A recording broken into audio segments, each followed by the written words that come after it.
Sagalee Kitaaba.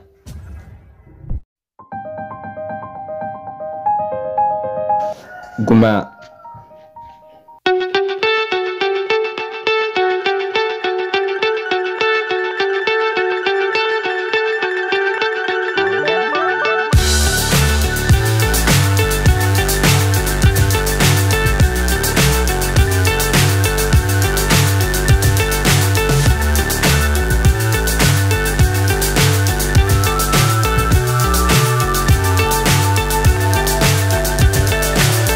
So high I'm hypnotized. What's up is down, what's left is right. Chasing stars and holding you. I can't see the end, but we'll see it through.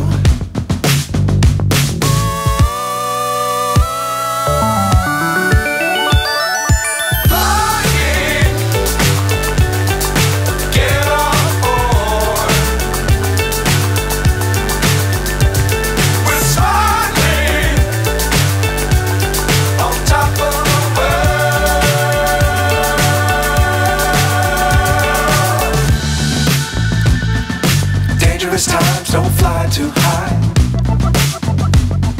Be sure to keep the ground in sight.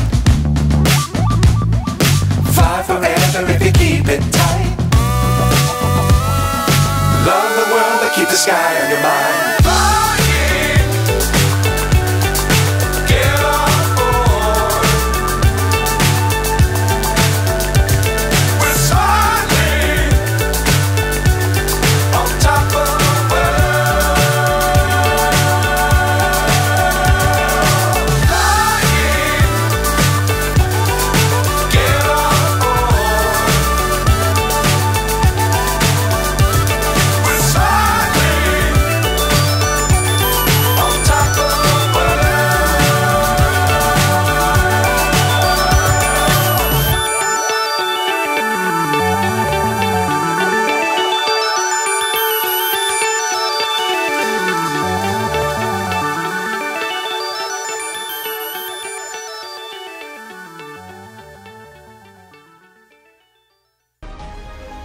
Kana qofa osoo hin taane addi hiilan qabeenyii fi maallaqni ishee harka galu magaalaa keessatti bashaati.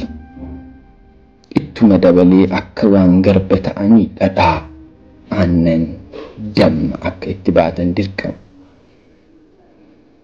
Ajajaa raawwachuu yoo baatan kan isaan eeggatu adabbiidha. Kun martuu ta'uyyuu harmeen isaanii garuu harka ishee laachuuf heeyyamamtuu hin taane. Ajajni isaanii siddoo dhabe. Sababuma kanaaf addemeetu harka kennachiisuuf halkan ciree isaan duulaa itti bahan. Akkuma dhufaniin balbala mana cabsaniitti ol duudan. Addemeetuun eenyu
irratti adabamu maal jedhu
mormatti dadhabnaan sammuu ishee baay'ee dhibbate. Channel Sagalee Kitaabaa like, share, subscribe gochuun dagatina.